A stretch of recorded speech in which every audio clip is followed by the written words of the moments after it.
Dear students, last class में हम लोगों ने थॉमसन पढ़ा। अभी हम लोग रदरफोर्ड्स मॉडल के बारे में पढ़ेंगे, लेकिन मैंने हेडिंग रदरफोर्ड्स मॉडल नहीं डाला है, रदरफोर्ड्स अप्रोच डाला है। व्हाई आई वांट टू से दिस एज रदरफोर्ड्स अप्रोच, क्योंकि मैं इसमें आपको रदरफोर्ड मॉडल ऑफ एटम तो पढ़ाऊंगा ही, मैं Rutherford experiment, selection of material और रीजनिंग ऑफ सिलेक्शन में भी पढ़ाऊंगा। इसलिए मैं चाहता हूं कि रदरफोर्ड्स अप्रोच ऑफ एटम है, खाली मॉडल ऑफ एटम पर मैं काम नहीं कर रहा हूं। सभी लोग जानते हैं कि रदरफोर्ड्स मॉडल को गोल्ड लीफ एक्सपेरिमेंट के नाम से जाना जाता है, पर मैं आपको यहां समझाना चाहता हूं कि सबसे पहले आपको ये पता होना चाहिए कि उसने सिलेक्शन क्यों की और किस चीज की उसने सिलेक्शन की। The first important is alpha particle. Alpha particles are doubly ionized. Alpha particles are doubly ionized helium atoms. They are also known as helium nuclei. तो उसने अल्फा पार्टिकल क्यों सिलेक्ट किया? क्योंकि alpha particles positively charge rays थी और Thompson ने positive charge ही explore नहीं किया था। थॉमसन को पॉजिटिव चार्ज की डिस्ट्रीब्यूशन का आइडिया नहीं था, तो रदरफोर्ड की ड्यूटी पॉजिटिव चार्ज को एक्सप्लोर करने की थी कि पॉजिटिव चार्ज कहां पर एग्जिस्ट करना चाहिए। अब अल्फा पार्टिकल की लिमिटेशंस क्या थी? अल्फा पार्टिकल की लिमिटेशन थी पुअर पेनिट्रेशन पार। पुअर पेनिट्रेशन पार का मतलब है आर पार जाने की कैपेसिटी। जब ये अल्फा रेस किसी चीज से टकराएंगी, ये आसानी से क्रॉस नहीं कर पाएंगी।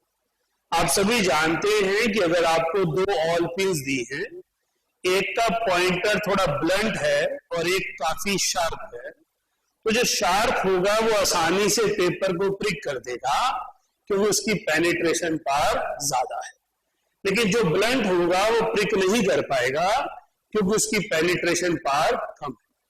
ऐसे ही हीलियम न्यूक्लियाई हैवियर होने के कारण इसकी पेनिट्रेशन पावर पुअर है।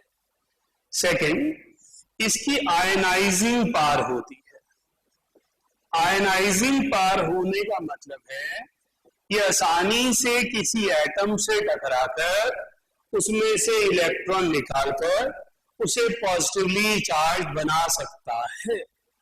तो जब हीलियम न्यूक्लियाई रदरफोर्ड ने सिलेक्ट कर लिया कि मुझे पॉजिटिव चार्ज एक्सप्लोर करने के लिए हीलियम न्यूक्लियाई लेना है, तो उसके सामने दो बड़े चैलेंज आए, एक पुअर पेनिट्रेशन और एक हायर आयनाइजिंग।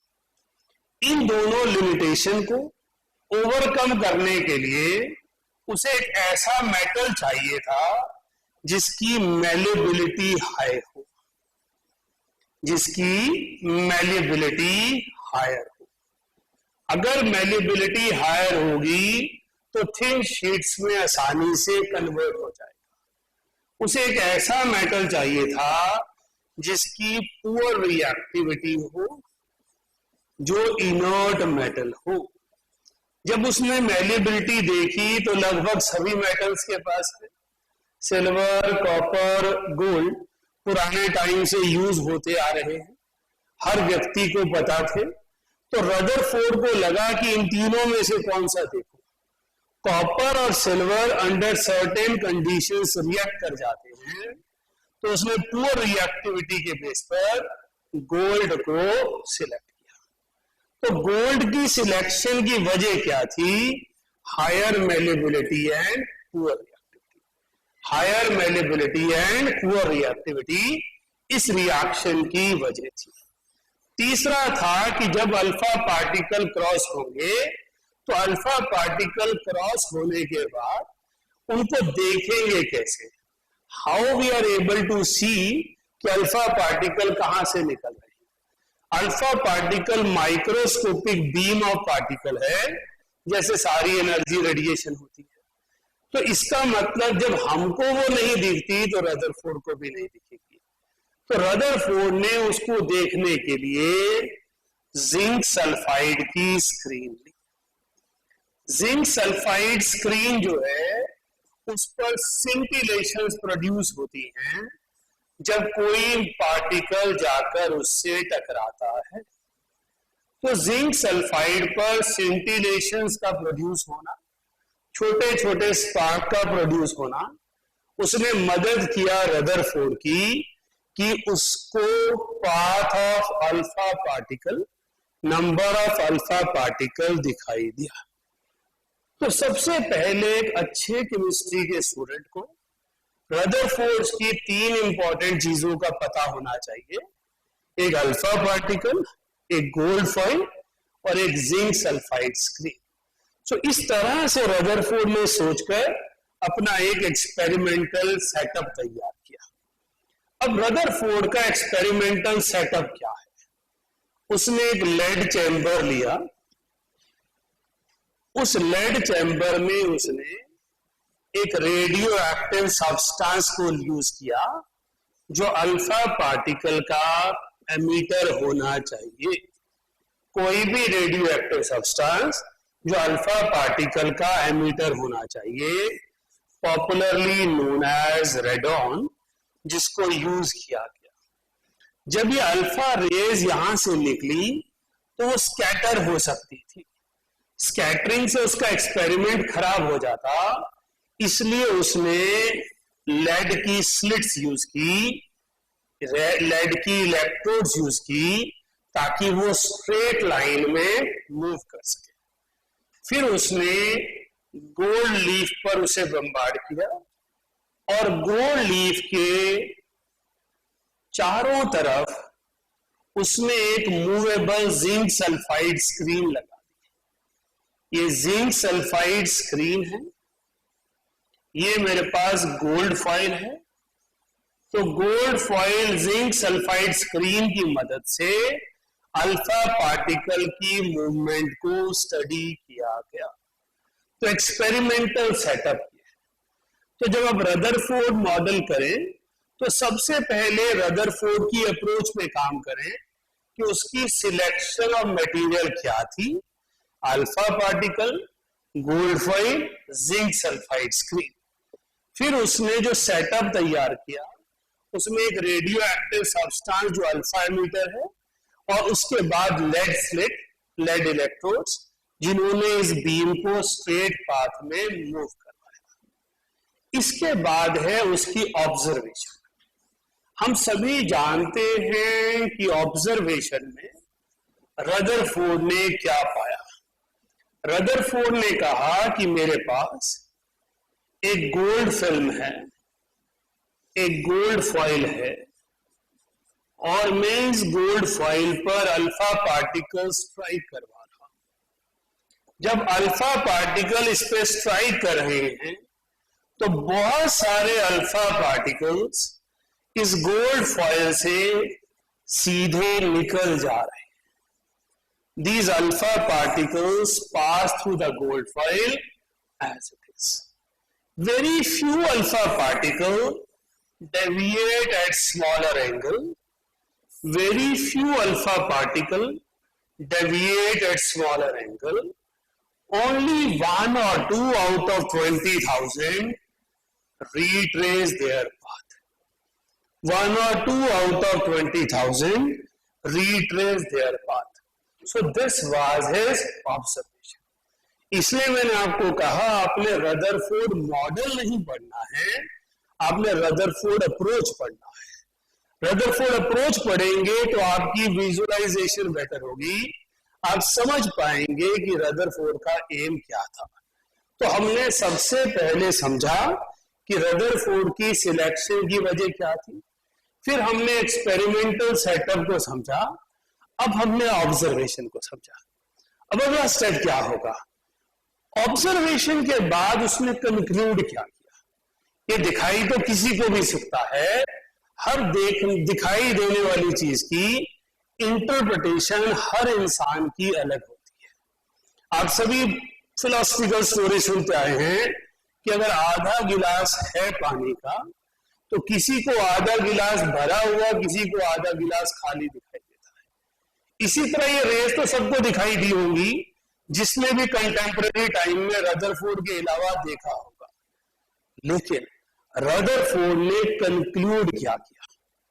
रदरफोर्ड ने कंक्लूड किया कि जो एटम है मेरे पास, वो एटम जो है वो एक पॉजिटिवली चार्ज पार्टिकल नहीं है, वो बहुत सारा खाली है। सेंटर में उसके न्यूक्लियस है और बाहर उसके कहीं पर इलेक्ट्रॉन्स प्रेजेंट हैं जो उसके अराउंड खाली स्पेस में पड़े हैं।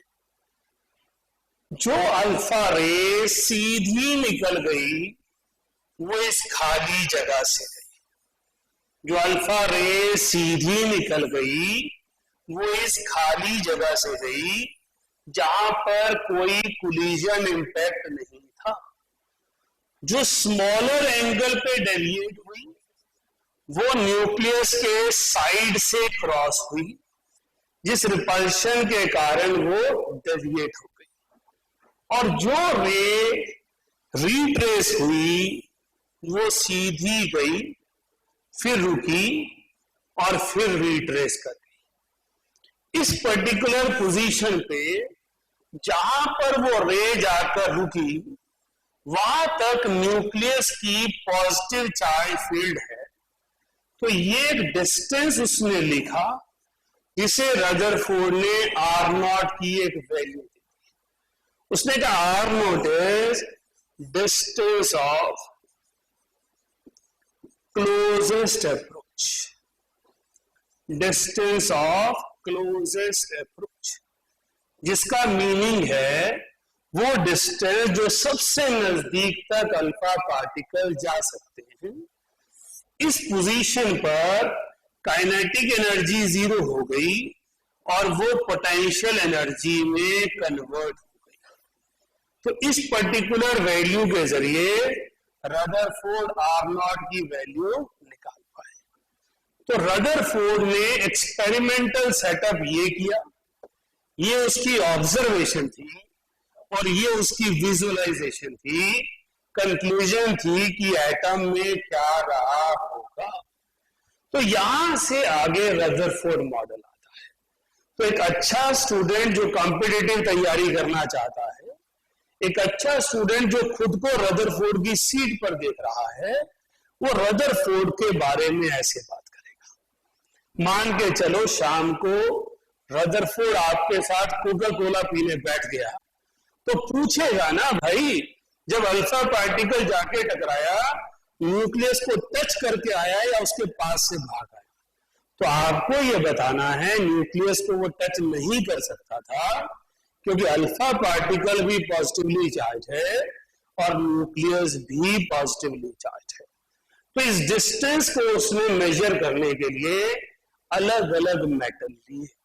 जब हम रदरफोर्ड की अपनी बुक पढ़ते हैं, जब रदरफोर्ड की थ्योरी पढ़ते हैं, रदरफोर्ड की स्पीच ऑफ नोबेल प्राइज पढ़ते हैं, तो पाते हैं कि रदरफोर्ड ने गोल्ड, सिल्वर, कॉपर, एल्यूमिनियम, बहुत सारे मेटल्स के साथ एक्सपेरिमेंट किया और पाया कि एटम के पास न्यूक्लियस है, वो बहुत छोटा सा स्पेस है जिसमें पॉजिटिव चार्ज और मास कंसंट्रेटेड है। अगर आप सभी रदरफोर्ड मॉडल या ऐसे किसी भी मॉडल में सक्सेसफुल होना चाहते हैं तो मान के चलिए शाम को उसके साथ आपको कोका कोला या कॉफी पीनी पड़ेगी।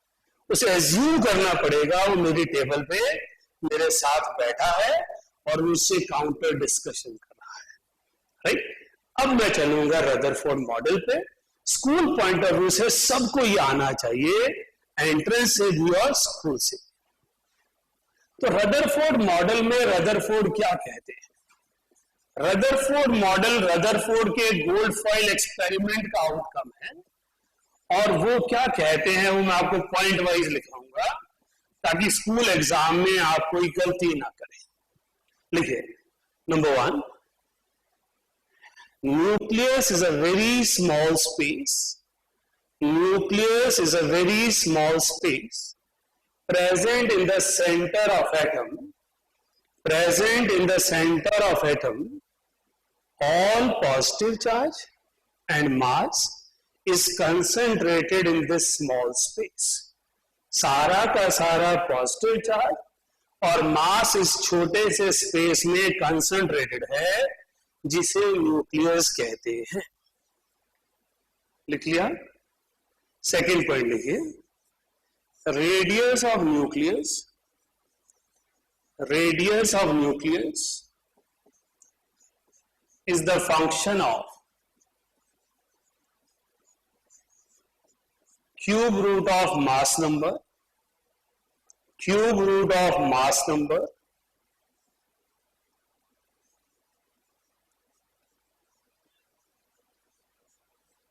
by using gold foil experiment. Next time by using gold foil experiment, Rutherford had calculated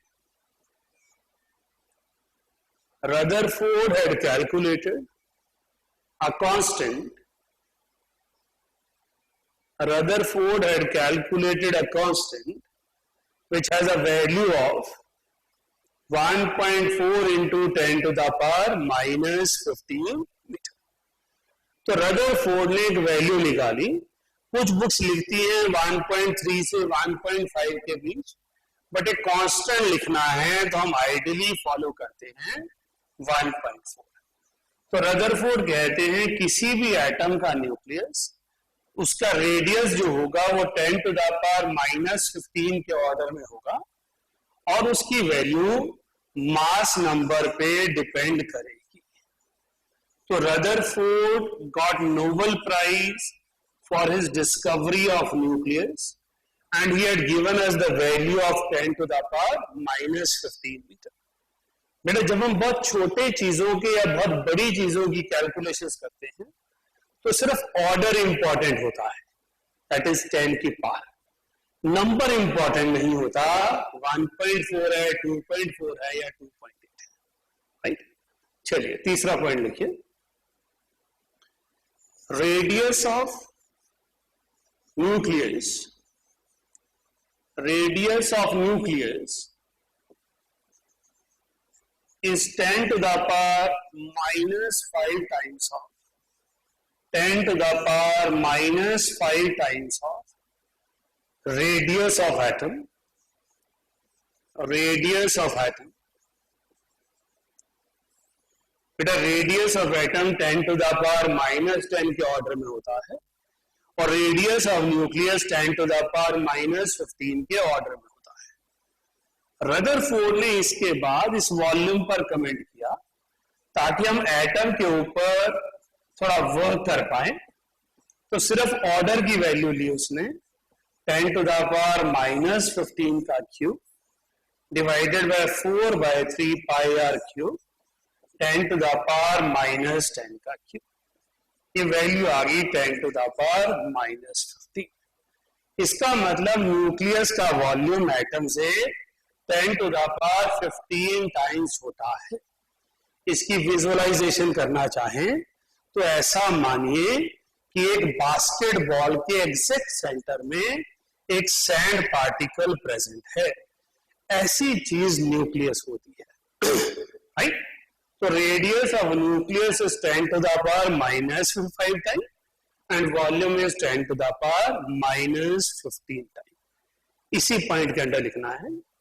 it indicates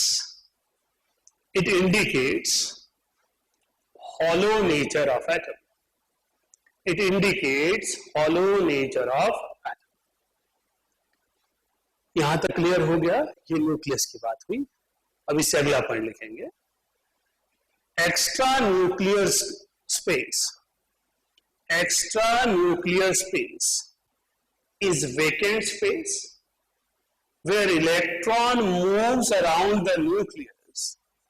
Where electrons move around the nucleus as planets revolve around the sun. As planets revolve around the sun. So this model is also known as solar model of atom. Solar model of atom. Last point लिखिए. Force of attraction between nucleus and electron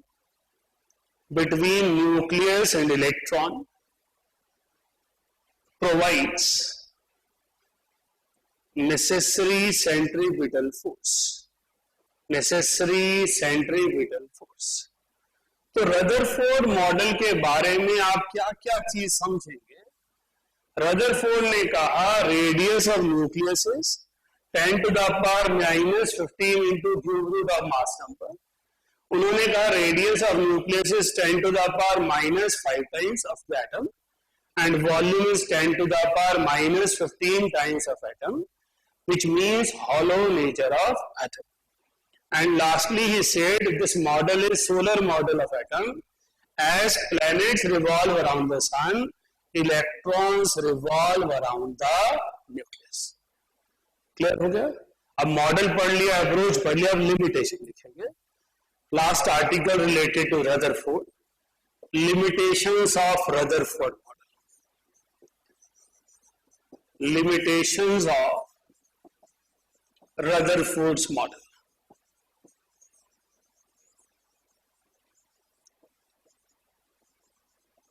लिखेगा. Rutherford had used Newtonian laws. Rutherford had used Newtonian laws in order to describe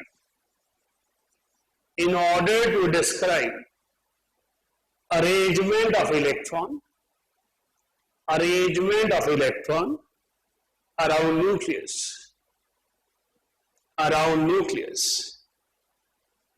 According to him, as planets are lighter than sun, electrons are lighter than nucleus. So planets revolve around the sun and electrons revolve around the nucleus.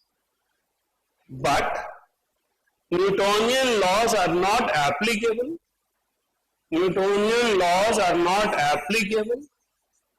On microscopic objects.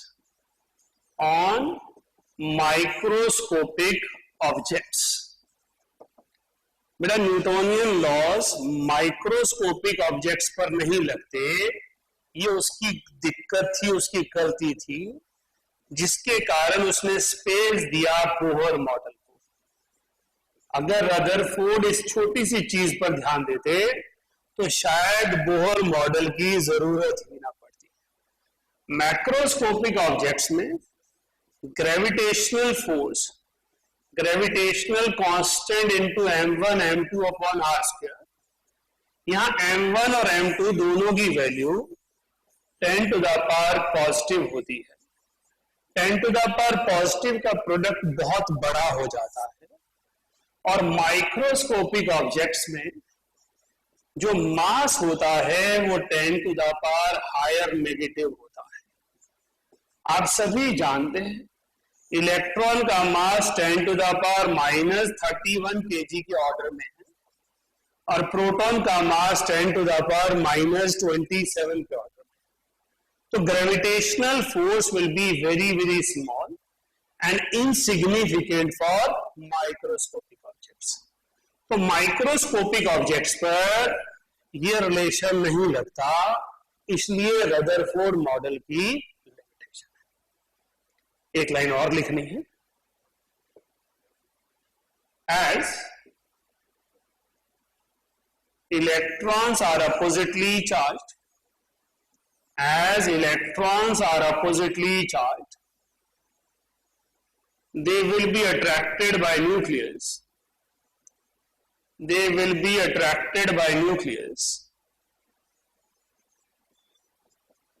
And due to these attractive forces, they lose energy, and finally they may fall into nucleus. Finally they may fall into nucleus. Bohr had calculated this time.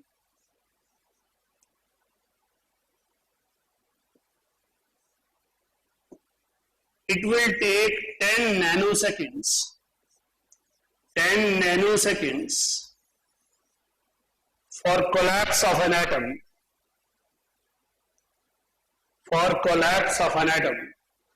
which is not possible. हम सभी को पता है कि atom smallest unit है जिसने पूरी ब्रह्मांड को बनाया है। तो अगर एटम नैनो सेकंड में कोलैप्स हो जाएगा तो मैं और आप कैसे एग्जिस्ट करेंगे? दुनिया की कोई भी चीज कैसे एग्जिस्ट करेगी? इसका मतलब है रदरफोर्ड मॉडल में कुछ लिमिटेशन है, जिस लिमिटेशन पर ओवरकम करने की जरूरत है। क्लियर हो गया? तो बच्चों आज हमने क्या क्या समझा, हम उस चीज को एक बार रिव्यू ले लेते हैं। हमने समझा कि हमारे पास रदरफोर्ड अप्रोच ऑफ एटम क्या है। मैंने आपको समझाया कि रदरफोर्ड अप्रोच क्या चीज है। रदरफोर्ड कहते हैं कि मेरे को एटम में पॉजिटिव और नेगेटिव चार्ज ढूंढना है, इसलिए मैंने अल्फा पार्टिकल सिलेक्ट किया। अल्फा पार्टिकल की पुअर पेनिट्रेशन और हायर आयनाइजिंग पावर थी, इसलिए मैंने गोल्ड सेलेक्ट किया। अल्फा पार्टिकल को देख पाऊं इसलिए मैंने जिंक सल्फाइड स्क्रीन को सिलेक्ट किया। तो रदरफोर्ड अप्रोच आप आसानी से समझ सकते हैं। उसके बाद रदरफोर्ड का एक्सपेरिमेंट आया। मैंने कहा ये सेटअप है जिसमें एक रेडियो एक्टिव सब्सटेंस है, लेड चैम्बर है, लेड इलेक्ट्रोड है, जिंक सल्फाइड स्क्रीन है और गोल्ड फॉइल है। फिर उनकी ऑब्जर्वेशन आई कि बहुत सारी रेज सीधी निकल गई, कुछ बेंड कर गई, कुछ रिट्रेस कर गई। फिर हमने उसके एटम को एक्सप्लोर करना चाहा कि उसने क्या सोचा, और हमने डिस्टेंस ऑफ क्लोजेस्ट अप्रोच पे काम किया।